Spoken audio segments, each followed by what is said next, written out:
everyone! Welcome back again to my channel. So mga kalingap, sa mapagpalang araw na muli sa atin lahat. So for today's vlog, Kalingap Edo nakatulog. Kaninong bahay itong natulugan ni Kalingap Edo? Bahay ba ito nila Beyonce? Doon ba siya nakitulog? So alamin po natin sa video na ito.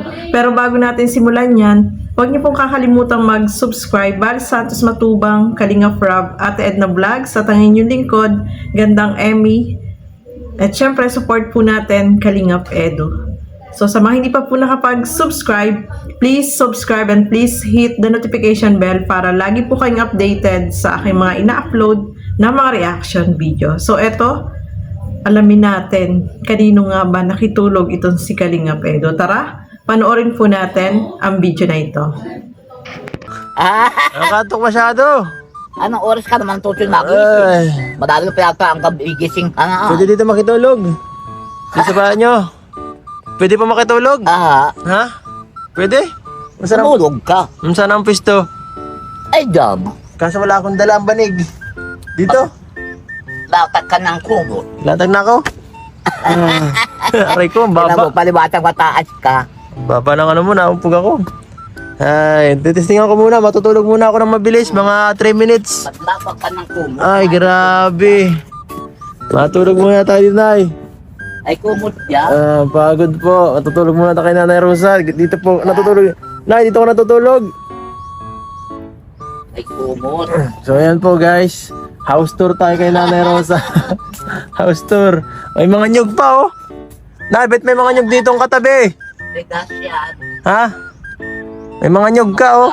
May nyug, oh. Panggata.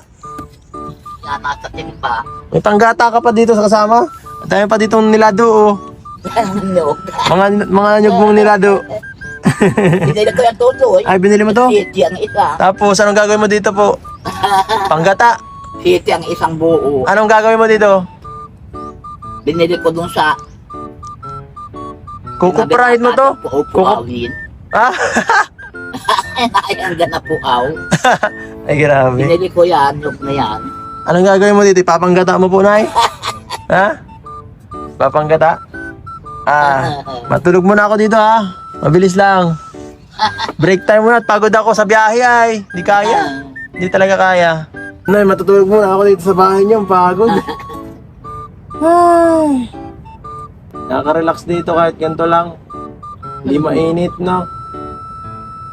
Ay. Nay, gisingin niyo na lang ako pag gabi na, ha?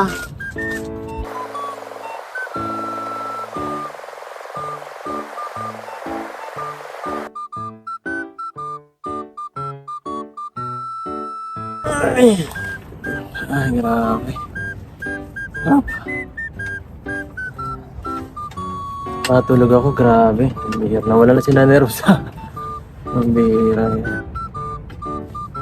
Nasaan yung matandang yun? Napinta guys, iniwan na tayo. Ay. Ay. Ay. Nagkatulog ako. At pa nakakapag ko ay makakatulog ng Ano yan? maayos-ayos. Ano po yan? Naghahanap akong patikitan. Kala ko nagbili ka na ng pulutan at kala ko na nagbili ka na ng pulutan. Ano to? Pandikit, pampadikit. Patikitan. Uy. Grabe, nagkatulog ako sa ano mo. Sarap matulog sa bahay mo. Hindi mainit. Sarap. Hindi ka naman nakakatulog ng maigi. Mga 25 minutes, 30 minutes ako nakatulog. Grabe. Ano? Hindi ka naman nakakatulog ng maigi. Ay. Siyempre, sabi ko, hala. Ano lang sana ako, mahiga-higa lang sana ako. Napansin ko, nakatulog na ako. Paglingisin ko, kala ko nawala ka Napagaling na. na saan ng tulog. Baka ako hapunin ay, hindi pwede matagal.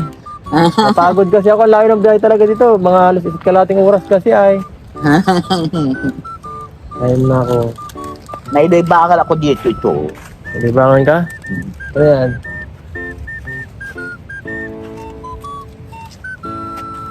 Ano yan ay? Anong libangan na yan? Ano yan?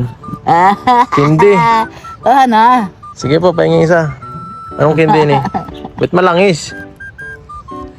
Ay, ano ba ito? Bago yan. Kape. Kape. Diyan mo na muna ito. Mamaya na ito. Salamat.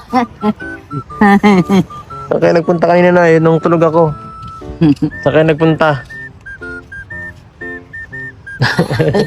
Wala, lutang pa ako. Sama ng ano ko, grabe. Grabe yung pagod kanina. Ramdam ko Ng banas.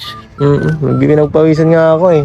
Pag na yung mga ako nagpunta ko, paghahanap nga ako ng padikitang ganyan. Ay, Alam. parang chicheria. Ay, gasol ka naman ha. At sabi ko ay, huwag anakin. Kala ko bibila mo na ako ng merindahan.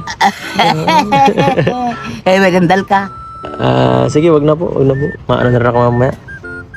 Nagparapahinga lang at di na talaga kaya ng katawan ko. Ang pagod ay. Ang layo ah.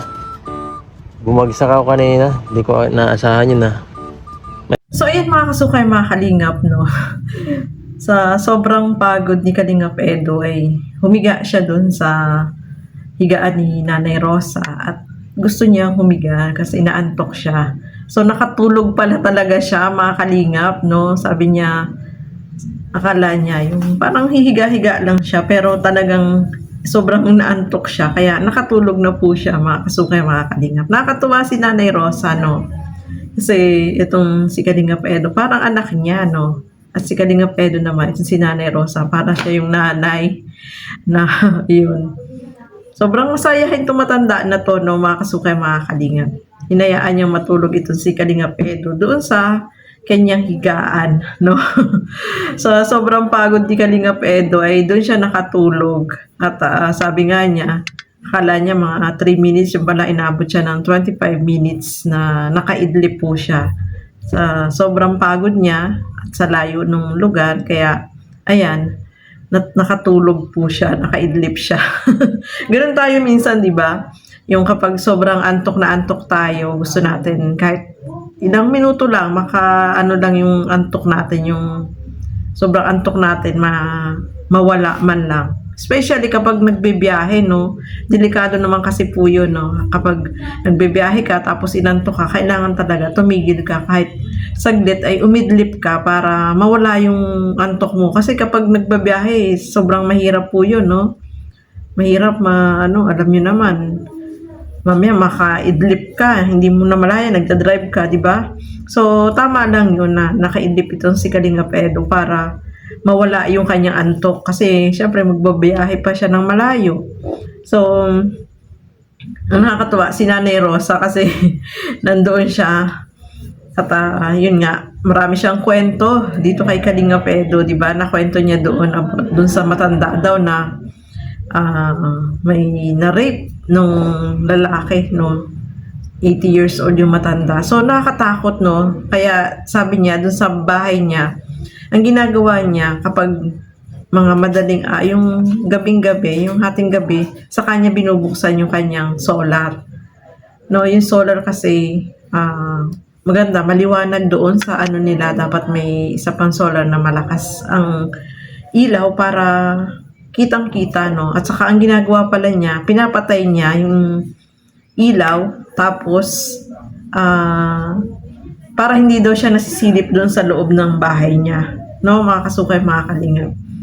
Alam niyo naman po yung bahay ni Nanay Rosa, no, napakaliit tapos delikado rin, no, kapag gano'n na mag-isa lang yung matanda doon sa kanyang bahay, kaya talagang natatakot din siya kasi may mga kwento-kwento nga na yun na nasabi niya, no, mga kasukay, mga kalingap.